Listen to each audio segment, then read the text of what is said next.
देशा राखर देशा खणखर देशा असं गडकरांनी वर्णन केलेला आपला भारत देश। आणि या भारत देशाला राखर आणि खणखर बनवण्यासाठी ज्या वीरांनी आपले रक्त सांडले आणि रक्ताचं पाणी केलं त्या आणि आपल्याला स्वातंत्र्य मिळवून दिलं, आज तो स्वातंत्र्याचा दिवस। मी तुम्हा सर्वांना स्वातंत्र्य दिवसाच्या खूप खूप शुभेच्छा देते। आपल्या सर्वांना माहित आहे की पहिले देशाचे जे जगावून गेले, चंद्रावरून खाली आले राकेश शर्मा, त्यांची भेट इंदिरा गांधींशी झाली। इंदिरा गांधींनी त्यांना एक प्रश्न विचारला, राकेशजी तुम्ही चंद्रावरती गेलात, इथे सगळे देश तुम्हाला निराळे दिसले, तर आपला भारत देश कसा दिसला?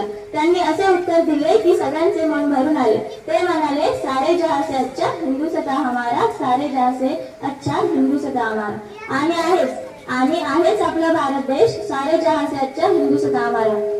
तुम्ही एक साधं उदाहरण घ्या, एक कोरं पान असेल, त्या कोरं पान जवळ सुंदर दिसते तर एक चित्रकार त्यावरती चित्र काढत नाही। आपला भारत देश तर वीरांच्या रक्ताने रंगला होता, त्यांच्या थेंबा थेंबात रंगला होता। आपल्या भारताचा इतिहास असा आहे की हातात नांगर धरायचा, पण वेळ आल्यावर हाताने तलवारी पण धरल्या आहेत।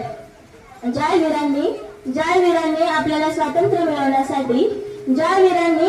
स्वातंत्र्य मिळवण्यासाठी रक्ताची होळी आणि डोळ्यांची दिवाळी खेळली, ज्या वीरांनी आपल्याला स्वातंत्र्य मिळवण्यासाठी रक्ताची होळी आणि डोळ्यांची दिवाळी खेळली, आणि आजचे वीर त्यांना हवे फक्त इंटरनेटची जाळी, का कुणास ठाऊक फेसबुक आणि व्हॉट्सअप मध्ये बघितली की स्वर्ग, म्हणे आपला भारत देश स्वतंत्र झाला।